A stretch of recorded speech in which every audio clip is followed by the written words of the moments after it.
Hi, I'm Vallerie McLaughlin, a cardiologist at the University of Michigan, and today I'd like to talk to you about clinical trials.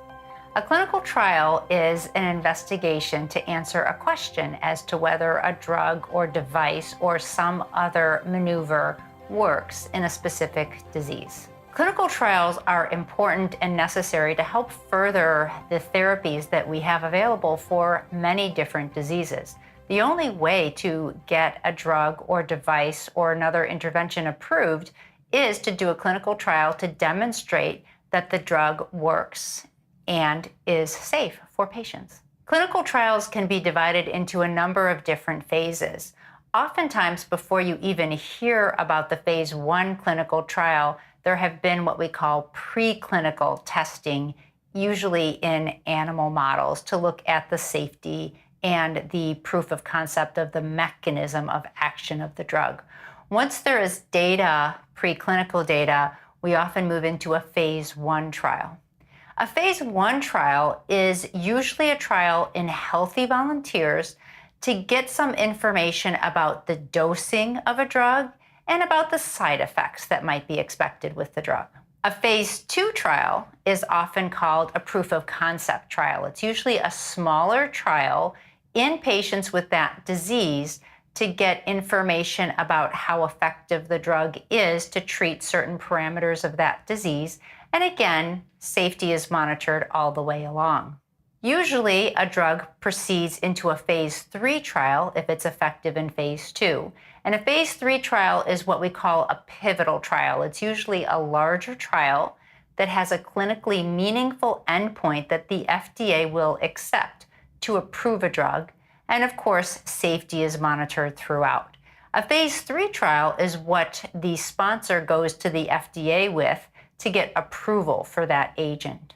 And then sometimes there are phase 4 trials. The drug then has already been demonstrated to be effective in a certain disease, but we might want to study it in other diseases or at other points in the original disease or with other drugs. And so phase 4 trials can be lots of different scenarios. Clinical trials have potential benefits and they have potential risks for patients.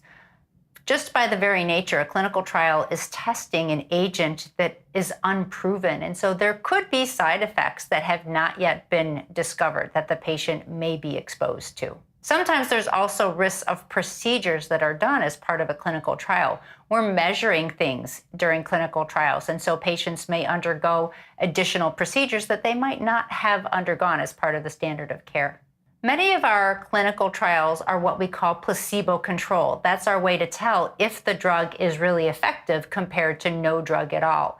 A placebo in a drug trial is often a sugar pill or an inactive pill that the patient takes so that neither the patient nor the investigator knows if they're getting the active therapy.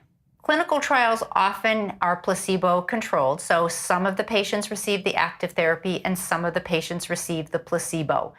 Patients are monitored throughout the clinical trial, and many clinical trials have safeguards in them so that if a patient receiving a placebo deteriorates, we can record that and offer the patient other therapy. Some trials also allow patients who were randomized to placebo in the placebo-controlled portion to go into what's called an open label extension and get the active therapy after the placebo-controlled portion of the trial. Patient participation in clinical trials is always voluntary. We want to make sure the patient understands what they're getting themselves into before they go into the trial. In fact, many of what we call the consent forms for the patient or the subject are 10, 15, 20 pages long and describe the trial in detail. So hopefully the patient understands their commitment when they enter into the clinical trial. But again, clinical trial research is always voluntary. And if at some point the patient decides they no longer want to be in the trial, they should discuss that with the study team, and it's always their option to come out of the clinical trial. Clinical trials are important for medicine in general and sometimes patients in particular. There are many reasons a patient might volunteer for a clinical trial. Sometimes a patient might volunteer for a clinical trial because they have a serious disease and they have exhausted all of the currently FDA-approved options. And a clinical trial might directly benefit them by giving them a therapy that's not yet commercially available. There are other patients who may not be in that situation, but may volunteer in a clinical trial for the greater good. Just think about it. All of our patients who are receiving therapies today are receiving those therapies because patients before them participated in clinical trials that led to the approval of those agents. So some patients may be altruistic, and even though they may not personally derive benefit from that clinical trial at that time, they know it could be the opportunity for a drug to be approved that would benefit a patient in the future. So open communication with a patient's physician and study team is really important as one considers clinical trial participation. In patients with rare diseases with limited options, it's important to ask about clinical trials at most appointments so that you can learn what options there might be. If a patient decides they might be interested in participating in a clinical trial, it's very important to get as much information as you can about the trial. Much of the information is described in detail in the subject consent form. That should go over many issues, including the study visits, the procedures that might be done as part of a trial, what the patient's commitment is. It often involves more frequent visits and tests to the study site.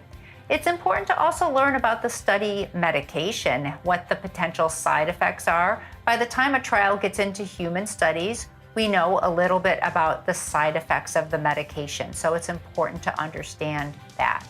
Many physicians participate in clinical trials as investigators, particularly in rare diseases or complex diseases when we're always trying to learn. Some of the very experts that provide clinical care to patients also do clinical trials, and so oftentimes you can have the same doctor.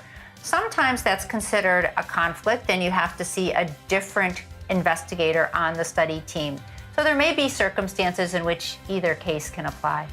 I'm Vallerie McLaughlin, and I'm aware that I'm rare.